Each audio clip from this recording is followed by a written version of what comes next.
It's been a busy day of discussions for the ASEAN foreign ministers after the formal opening ceremony presided by Philippine President Gloria Arroyo. The ministers have a lot to cover, from finalizing an economic blueprint to promoting ASEAN's vision of an economic community by 2015. Also high on the agenda, recommending former Thai Foreign Minister Dr. Surin Pitsuwan as the next ASEAN Secretary General. But what took center stage was the ASEAN Charter and some of its provisions which remained debatable by some of the member countries over the last 2 days. However, by midday on Monday, current chair Philippines told media a consensus had been reached. The foreign ministers have agreed to include a provision in the Charter to create a human rights body. And the foreign ministers have asked the high-level task force looking into the Charter to include this. Really, any disagreement was over the actual language that was going to be used in the Charter.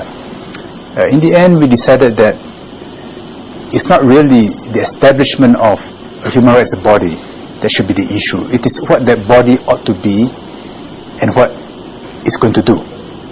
And that really involves drawing up terms of reference which all of us can agree to, and then actually designing that body and giving it a life of its own. Mr. Teo points out that the ministers have also decided that certain things would be left to the leaders to decide. The question arises as to how the leaders among themselves will settle disagreements at the highest levels. And we as ministers could not be prescribing rules for the leaders because they are a committee of peers. They must decide among themselves how to resolve their own differences and according to rules which they themselves must establish. The ASEAN Foreign Ministers meeting in Manila is not just about the ASEAN Charter. It's also about celebrating ASEAN's 40th anniversary. So the ASEAN Foreign Ministers have decided to take their celebrations and the 40th anniversary worldwide.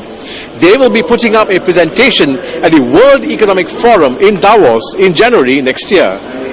Also at the Manila meeting, Singapore has been elected as the chairman of the 41st ASEAN Standing Committee. For now though, ASEAN's foreign ministers will move on to their next round of meetings on Tuesday. On the agenda, discussions with their partners from China, Japan and South Korea who make up the ASEAN Plus 3 formula. As Ramesh, Channel News Asia in Manila.